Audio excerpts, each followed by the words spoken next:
So I'm in Chicago at this conference, and after a particularly hard day, I decide to go down to the hotel bar for a drink.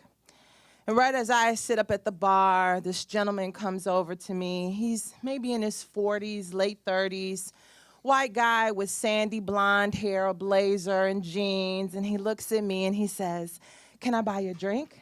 Now, normally I do not accept drinks from strangers, but I'm like, hey, I'm out of town, why not? Let's see where this goes. And so he says, so I say yes, and he's like, wow, I don't usually have very good luck buying drinks for black women. So I'm like, okay, who starts with that line? But I'm like, coincidentally, the last time a white guy asked me to buy a drink or to ask to buy me a drink, I literally almost got my ass kicked. And he's like, really? So he just kind of settles up next to me like a child waiting for a bedtime story, so I oblige. It was a Friday night, and my brother called. His best friend was having a birthday party right around the corner at Ozio's, and he said, will you come through and hang out with us? And I didn't want to go, but I said, you know what, I'll go, show my face in the place for about an hour, and then head on out. So that's what I did. I got there, had a couple of drinks, had a couple little booty pops and all that, and headed on my way out. So I go down the stairs, and I'm out on the curb waiting for the valet to bring my car, when this child, I swear he was a child, walks up to me and was like, hey, can I buy you a drink?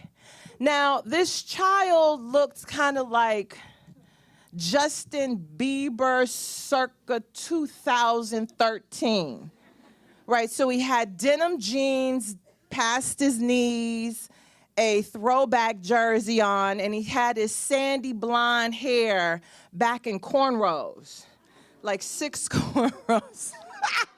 So I'm like, no, I'm good, thanks, I just came from inside, I'm just waiting on my car. He's like, no, come on, let me buy you a drink, we can go in and, get to know each other. I'm like, are you even old enough to get into the club? But no, I'm good. So we do this like 3 or 4 times. Can I buy you a drink? Can I buy you a drink? No. Finally, his friend comes up and he's like, yo, man, god damn, you always trying to play Captain Save-A-Ho. Now, at first, I was kind of relieved because I was like, all right, this is finally going to end. Then I realized he just called me a hoe. So I'm like, excuse me? Do you see a hoe anywhere here? And he's like, man, damn, nigga, stop tripping. So it was in that moment, I had like this out-of-body experience. Like my spirit came out of me and stood next to me. And I looked at my spirit and I said, did he just call me a nigga? And my spirit said, yes, he did. And I said, well, what am I supposed to do? And my spirit said, bitch, you know what to do. So I went full on west side of Detroit. Who the fuck are you calling a nigga? And he's like, bitch. I'm like, oh, shit. Now I'm a hoe, I'm a nigga, and a bitch. I'm like, bitch, your mom's a bitch, your grandma's a bitch, and you're the biggest bitch out of all of them. And I mean, we are just going back and forth, back and forth. I'm totally embarrassing my parents. They weren't there, but I know I'm totally embarrassing my parents at this point, right? So as it continues, his other friend, there was a third one, the third musketeer, right, walks up. Now this is a black guy. He's dressed in a button-down shirt and chinos. So he reaches into his pocket and he drops money in the middle of the street. And he's like, yo, I give you this $50 if you beat her ass. So I'm like, okay, all right, shit.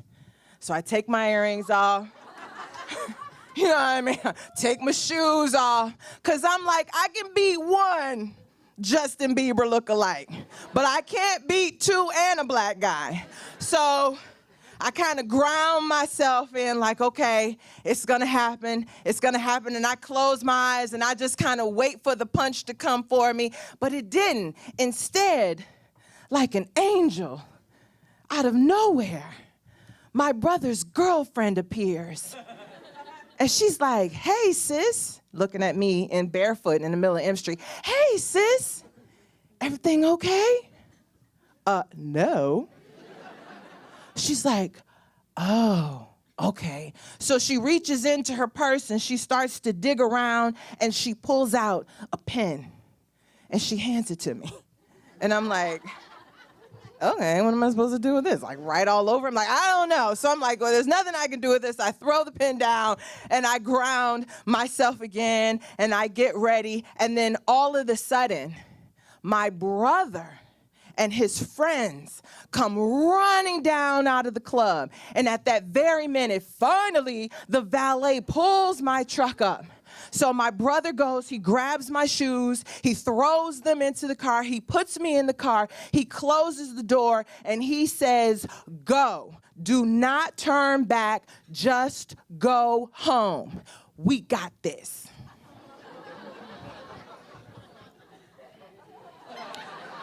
So I go home. Couple of days later, I call my brother and I'm like, what happened? What happened? And so I'm telling this story, right? And the guy at the bar, once again, he's just like, wow.